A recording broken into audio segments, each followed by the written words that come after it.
everyone, welcome back to our channel Edu Ethics. So if you are new to this channel, hi, my name is Shirja Mathur and I will be very grateful if you take a moment and subscribe to our channel below. और आज हम करेंगे unit 5 of computer Microsoft Excel 2010. So without wasting time, let's get started. सबसे पहले introduction video है Microsoft Excel का. तो Microsoft Excel एक बहुत ही इम्पॉर्टेंट और बहुत ही पॉपुलर स्प्रेडशीट सॉफ्टवेयर है और ये ज़्यादातर मैथमेटिकल कैलकुलेशन करने के लिए काम आती है. और इसमें जो डेटा होता है वो स्प्रेड होता है टैबुलर फॉर्म में. और ये जो माइक्रोसॉफ्ट एक्सेल होता है ये कंसिस्ट करता है रोज और कॉलम्स को. ठीक है. और ये हमको कुछ इनबिल्ट फीचर्स प्रोवाइड करता है और टूल्स कुछ प्रोवाइड करता है जैसे कि फॉर्मूलाज, फंक्शंस, डेटा एनालिसिस और वो टूल्स जो कि आपके काम को इजी बनाते हैं, आसान बनाते हैं with large amount of data. Okay, now let's see some features of Excel. तो अब हम देखते हैं एक्सेल के कुछ फीचर्स. तो देखिए, formulas are mainly used for performing simple and complex mathematical calculations. तो इसमें जो देखिए जो फॉर्मूलाज होते हैं वो मेनली काम आते हैं सिंपल और कॉम्प्लेक्स मैथमेटिकल. जो फॉर्मूलाज होते हैं वो सिंपल और कॉम्प्लेक्स मैथमेटिकल कैलकुलेशंस को परफॉर्म करने में काम आते हैं. Okay, that's one important. Now functions are the inbuilt formula. तो फंक्शंस जो होते हैं वो इनबिल्ट फॉर्मूला होते हैं. यूज फॉर वो किस चीज़ के काम आते हैं? वो काम आते हैं परसेंटेज निकालने के लिए, इंटरेस्ट, एवरेज एक्सेट्रा. ठीक है, इन सब चीज़ों को निकालने के लिए क्या काम आता है? फंक्शंस वाला. Functions. Formatting feature improve the appearance of data. Formatting features जो ऑप्शन होता है, फॉर्मेटिंग फीचर जो होता है वो क्या करता है? वो इम्प्रूव करता है डाटा के अपीयरेंस को. The data is automatically recalculated in the entire worksheet if any change is made in a single cell. तो जो डेटा होता है वो ऑटोमेटिकली रिकैलकुलेटेड हो जाता है पूरी एंटायर वर्कशीट में. और अगर कोई भी चेंज होता है सिंगल सेल में, ठीक है, द डेटा इज ऑटोमेटिकली, अगर जैसे कोई भी चेंज हुआ सिंगल सेल में या फिर तो फिर डेटा जो होता है वो ऑटोमेटिकली रिकैलकुलेट हो जाता है एंटायर वर्कशीट में. ठीक है, अगर कोई भी सेल में गड़बड़ी वगैरह हो जाती है, कुछ भी चेंज हो जाता है. ठीक है. Quick search and instant replacement of data. और इसमें एक और अच्छी बात है कि जल्दी सर्च होता है, क्विक सर्च होता है और इंस्टेंट रिप्लेसमेंट होता है डेटा का. Entering data in series using autofill option. और डेटा को आप सीरीज में एंटर कर सकते हो ऑटोफिल ऑप्शन को यूज करके.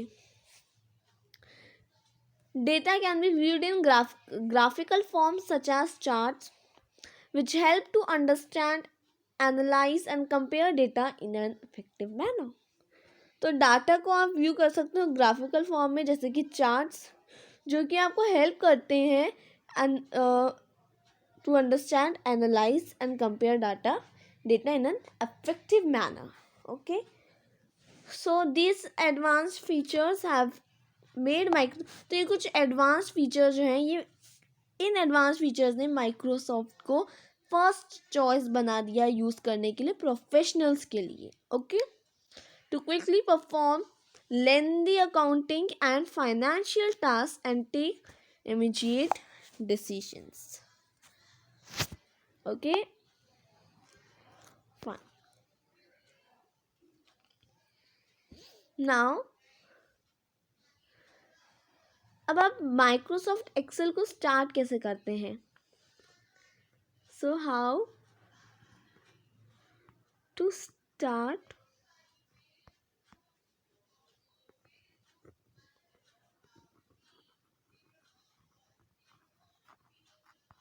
Microsoft Excel. तो देखिए आप इसमें क्या करेंगे, सबसे पहले आप स्टार्ट बटन में क्लिक करेंगे। So you have to first of all click on start button. First of all what you have to do, click on start button, then you have to click on all. यहाँ पे आपको options दिख जाएंगे। तो पहले आपको start button में जाना है, फिर आपको ऑल प्रोग्राम्स में जाना है, और MS ऑफिस जाने के बाद आपको MS एक्सेल ऑप्शन जो आएगा उसमें आपको क्लिक कर देना है। ठीक है, ना workbook and worksheet. Okay, workbook is तो वर्कबुक जो होती है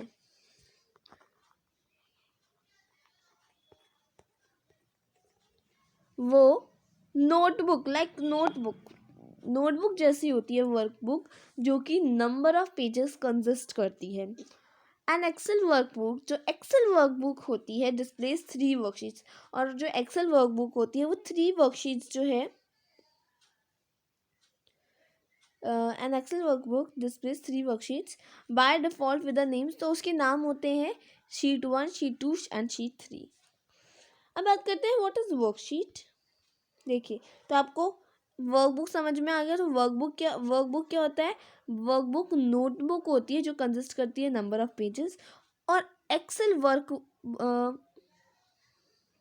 जो एक्सेल वर्कबुक होती है वो 3 वर्कशीट्स को कंसिस्ट करती है, जैसे कि उनके नाम जैसे होते हैं sheet 1, sheet 2 and sheet 3। Okay, अब worksheet is a grid like area. तो जो वर्कशीट होती है वो ग्रिड लाइक एरिया होता है, made up by rows and columns like this, where you can enter the work with data. ठीक है, जिससे आप where you can enter and work with data. A worksheet is also known है, तो worksheet को हम स्प्रेडशीट भी बोलते हैं। जो वर्कशीट है वो कंटेन करती है 10,48,576 रोज को और 16,384 कॉलम्स को। तो कुछ फीचर देखिए, कुछ फीचर्स हैं इसके एक्सेल के। लेट्स सी, देखिए सबसे पहले ऊपर वाला एरिया देखते हैं। तो इसको देखिए, ये देखिए, मिनट, इसको हम बोलते हैं मीनू बार पूरे को। ठीक है, इसको मीनू बार बोलते हैं। फिर ये जो होता है इससे हम बोलते हैं फॉर्मूला बार, और इसको ये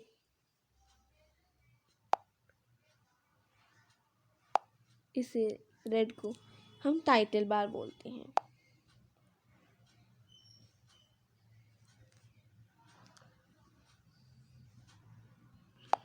ओके, उसको हम टाइटल बार बोलते हैं।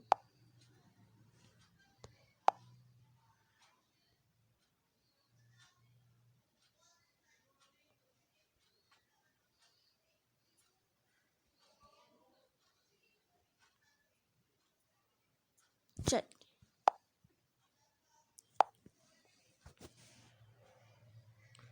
अब साइड में चलते हैं। साइड में इस एरिया को हम बोलते हैं नेम बॉक्स या एड्रेस बार। फिर ये जो इसको हम बोलते हैं जिसमें आपने जैसे क्लिक कर रखा है, तो उसको हम एक्टिव सेल बोलते हैं, that's known as active cell जी। ठीक है,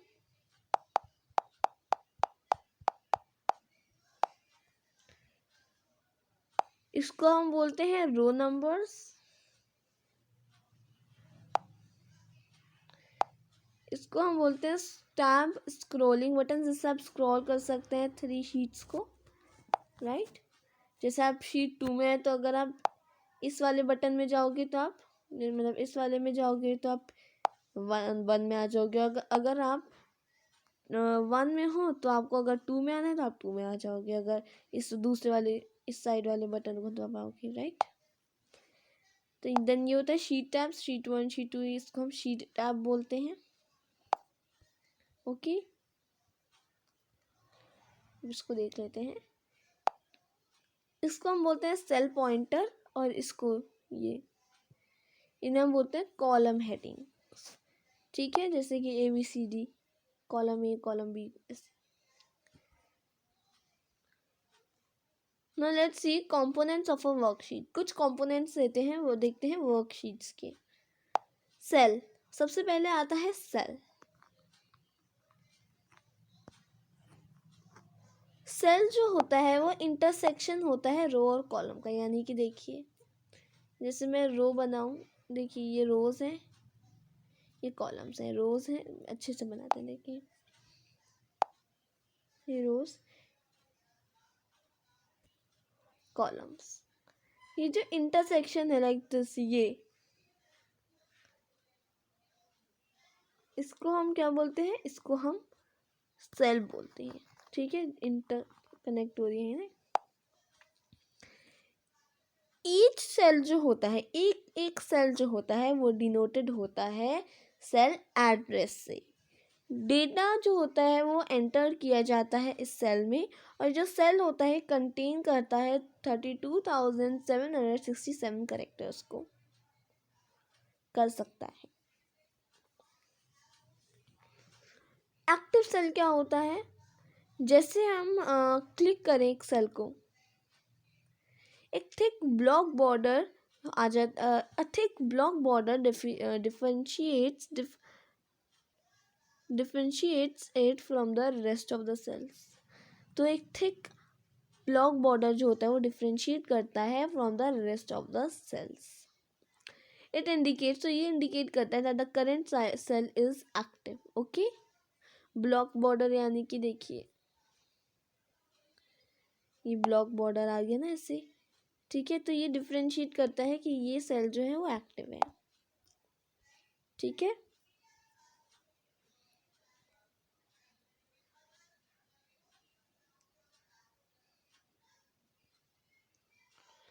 this highlighted cell is called, तो जो हाईलाइटेड सेल होता है इसको हम बोलते हैं cell pointer. Data can be entered in an active cell only, तो जो डेटा, जैसा डेटा जो है वो एक एक्टिव सेल में ही एंटर होता है। ओके, तो इसको समझाने के लिए जैसे कि ये है, हमने हमने इसको पॉइंट कर रखा है, राइट, तो यानी कि हमको पता चल रहा है कि एक्टिव सेल है। ओके, तो डेटा जिसमें अभी आपने, जिस सेल में अभी आपने पॉइंट कर रखा है उसी सेल में आप लिख सकते हैं, उसी सेल में आप डेटा को एंटर कर सकते हैं। Okay, that's a very important thing. Data can be entered in an active cell only. Okay, तो डेटा जो है वो सिर्फ एक एक्टिव सेल में ही एंटर हो सकता है। Now let's see range. What is range? A range is a group of cells, तो जो रेंज होता है वो ग्रुप ऑफ सेल होता है which forms the shape of rectangle, जो कि फॉर्म कर, तो range is a group of cells, तो रेंज होता है जैसे कि ये, तो इन्हें ये ग्रुप ऑफ सेल्स होते हैं जो फॉर्म करते हैं एक रेक्टेंगल शेप को। It can be as small as a single cell, ये एक सिंगल सेल से भी छोटा हो सकता है और ये एक एंटायर वर्कशीट से भी बड़ा हो सकता है। For example you can specify the range by writing A1 dot dot C1 0। अब नेम बॉक्स क्या होता है, तो नेम बॉक्स जो होता है वो लोकेट होता है just above the column heading. Name box जो होता है heading on the left side of the window, तो जो नेम बॉक्स होता है वो लोकेटेड होता है जस्ट अबव द, जो कॉलम होता है उसके ऊपर जो हेडिंग होती है ऑन द लेफ्ट साइड।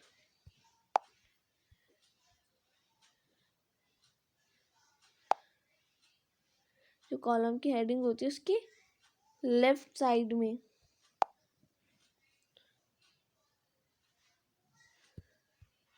क्या होता है, उसके लेफ्ट साइड में होता है name box. Name box is located just above the column heading on the left side of the window।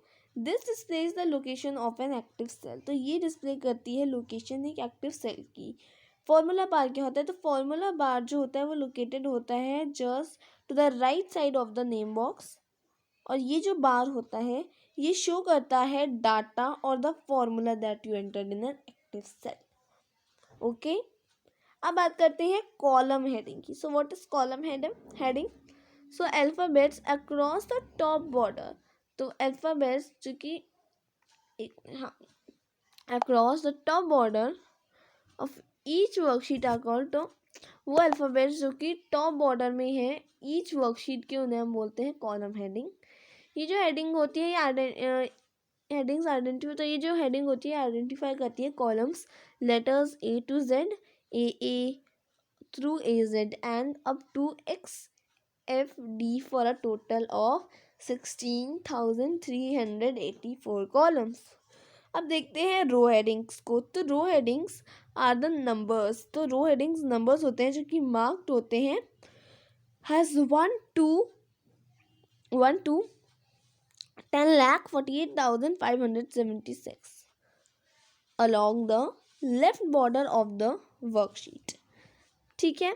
Status bar क्या होता है? तो स्टेटस बार लोकेट होता है the bottom of the Excel window, और ये हमको गिव करता है information about the current selection, और ये इंक्लूड करता है name of the currently selected command और करंट एक्टिविटी। ये वार्निंग मैसेजेस भी डिस्प्ले करता है स्क्रीन पे। Now let's see moving around the spreadsheet. तो कुछ कमांड्स होते हैं उनके फंक्शंस देखेंगे। ये वाला जो कमांड होता है ये बताता है मूव 1 कॉलम राइट। ये कमांड जो होता है वो उसका मतलब है मूव 1 कॉलम लेफ्ट। ये कमांड बताता है मूव 1 कॉलम 1 रो अप। ये बताता है मूव 1 रो डाउन। पेज अप बताता है moves the active cell highlighted to first row of the spreadsheet and can be used an alternative to scroll up the worksheet. Page down बताता है move the active cell highlight to the next sheet and can be used as alternative to scroll down the worksheet.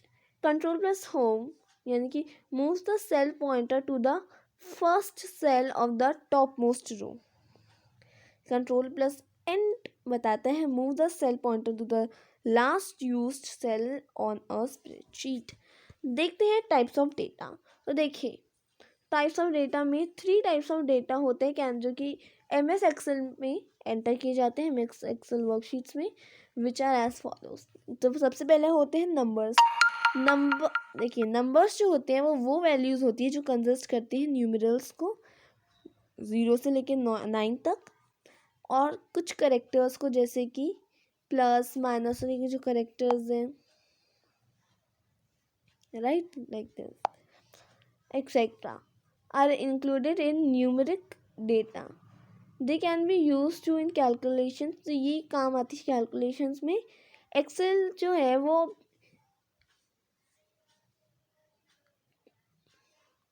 Date और time को numbers में store करता है by default. Numbers are aligned to the right side of the cell, और जो numbers होते हैं वो right side of the cell में होते हैं। टेक्स्ट डेटा क्या होता है? तो टेक्स्ट डेटा कंटेन करता है अल्फ़ाबेट्स, नंबर्स, स्पेसेस और कुछ स्पेशल कैरेक्टर्स को। टेक्स्ट डाटा जो होता है वो कैलकुलेशन के लिए यूज़ नहीं किया जाता। By default text is align to the, और जो टेक्स्ट होता है वो अलाइन होता है right side of the cell में। अब बात करते हैं फॉर्मूले की। फॉर्मूला जो होता है वो मैथमेटिकल इक्वेशन होता है involving number values, operators and cell addresses used for performing calculations on a worksheet. Formula can range from basic mathematical to complex mathematical calculations. So now the result of the calculation is displayed in the cell where the formula is entered. Formulas must be, तो formula जो होता है वो begin होता है is equal to sign से। Now let's see working with worksheets. Switching between worksheets. To switch between worksheets, click the arrow button on the worksheet.